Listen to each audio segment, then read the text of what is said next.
आज हम एक ऐसे रहस्य की गहराई में उतरेंगे जो भारत की आस्था, विज्ञान और इतिहास को एक साथ जोड़ता है। राम सेतु। भारत और श्रीलंका के बीच समंदर में बनी पत्थरों की यह श्रृंखला, जिसे नासा ने एडम्स ब्रिज कहा, यह सदियों से चर्चा का विषय है। क्या ये भगवान राम और उनकी वानर सेना ने बनाया हुआ पुल है या प्रकृति का अनोखा करिश्मा? इस वीडियो में हम तथ्य, आस्था और विज्ञान की रोशनी में इस रहस्य को खोलेंगे, तो अंत तक बने रहे। So hello and welcome to our YouTube channel fact Riders.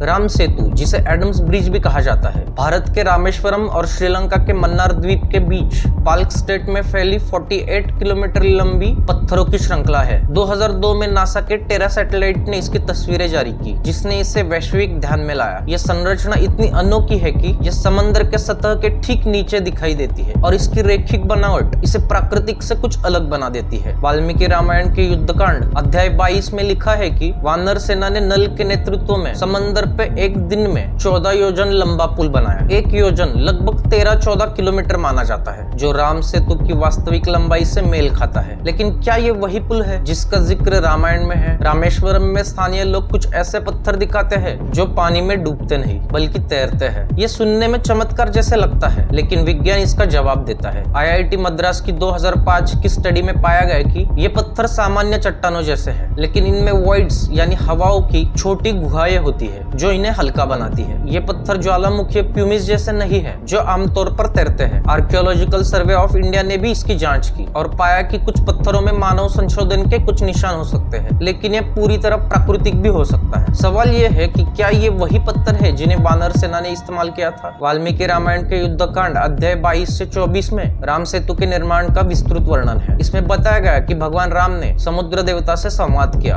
और वानर सेना ने नल और नील की इंजीनियरिंग दक्षता से ये पुल बनाया। तुलसीदास के रामचरितमानस में भी लिखा है, सेतु बंधे नल नील धराई। श्रीलंका में अशोक वाटिका, सीता एलिया और नवारा एलिया, इनके पास राम मंदिर जैसे स्थान रामायण की कहानियों से जुड़े हैं। श्रीलंका के पुरातत्व विभाग ने 2011 से 2016 के बीच खुदाई में कुछ संरचनाएं खोजी जो इन स्थानों से मेल खाती है। हालांकि ये प्रमाण पूरी तरह सत्यापित नहीं है, लेकिन ये रामायण को एक ऐतिहासिक दृष्टिकोण से देखने की कड़ी जरूर जोड़ते हैं। 2005 में भारत सरकार ने सेतु समुद्रम शिपिंग कैनाल प्रोजेक्ट शुरू किया, जिसका मकसद था राम सेतु के पास नहर बनाकर भारत श्रीलंका के बीच जहाजों का रास्ता छोटा करना। लेकिन इस प्रोजेक्ट से राम सेतु को बड़ा नुकसान पहुंचने का खतरा था, जिसके खिलाफ विश्व हिंदू परिषद, रक्षा मंच और कई साधु संतों ने आंदोलन शुरू कर दिया। 2007 में ASI ने सुप्रीम कोर्ट में एक हलफनामा दायर किया, जिसमें कहा गया कि राम का ऐतिहासिक अस्तित्व सिद्ध नहीं किया जा सकता। ये बयान धार्मिक भावनाओं को ठेस पहुंचाने वाला माना गया और भारी विवाद हुआ। कई RTI आवेदनों के जरिए लोग इस मामले की फाइल मांगते रहे, लेकिन कई दस्तावेज आज भी सार्वजनिक नहीं हुए। 2013 में यह प्रोजेक्ट स्थगित हो गया, लेकिन मामला अब भी अनसुलझा है। जियोलॉजिकल सर्वे ऑफ इंडिया की 2003 की स्टडी और इसरो की इमेज सोर्सिंग इमेजनरी ने संकेत दिया कि राम सेतु की संरचना बहुत ही रेखीव और एक समान है, जो पूरी तरह प्राकृतिक नहीं लगती। GSI ने इसे मैन मॉडिफाइड नेचुरल फॉर्मेशन कहा, लेकिन नासा ने 2007 में स्पष्ट किया कि उन्होंने कभी भी इसे पूरी तरह मानव निर्मित नहीं माना। कुछ वैज्ञानिकों का मानना है कि यह संरचना समुद्री धाराओं और कोरल रिफ्स के कारण बनी हो सकती है, लेकिन इसकी एक समानता सवाल उठाती है। क्या प्राचीन इंजीनियरिंग ने इसमें कोई भूमिका निभाई? ये सवाल आज भी अनुत्तरित है। तमिलनाडु की लोक कथाओं में कहा जाता है कि राम सेतु के नीचे सोने और प्राचीन धातुओं का खजाना छिपा है। कुछ असत्यापित रिपोर्ट्स में दावा है कि गोताखोरों को गल्फ और मन्नार में 20 फीट गहराई पर धातु के टुकड़े मिले, लेकिन ASI या किसी भी आधिकारिक संस्थान ने ऐसे किसी भी खोज की पुष्टि नहीं की। इतिहासकार S राधाकृष्णन ने इन लोक कथाओं को दर्ज किया है, लेकिन बिना ठोस सबूतों के ये केवल कहानियां ही मानी जाती है। क्या ये खजाना वास्तव में मौजूद है या ये सिर्फ एक कल्पना है? राम सेतु पर विज्ञान और आस्था की बहस हमेशा गर्म रही है। प्रोफेसर यशपाल जैसे वैज्ञानिक कहते हैं कि ऐसी संरचनाएं प्राकृतिक रूप से संभव है, लेकिन धार्मिक महत्व पर विज्ञान मौन है। वही संत श्री रवि किशन कहते हैं, राम सेतु सिर्फ पत्थरों का पुल नहीं बल्कि आस्था की नींव है। राम सेतु भारतीय संस्कृति का अभिन्न हिस्सा है। हर साल लाखों श्रद्धालु रामेश्वरम जाते हैं और दक्षिण भारत में सेतु स्नान की परंपरा आज भी जीवित जीवित है। ये सिर्फ एक भौगोलिक संरचना नहीं बल्कि भारत की सांस्कृतिक चेतना का प्रतीक है। राम सेतु ने न केवल भारत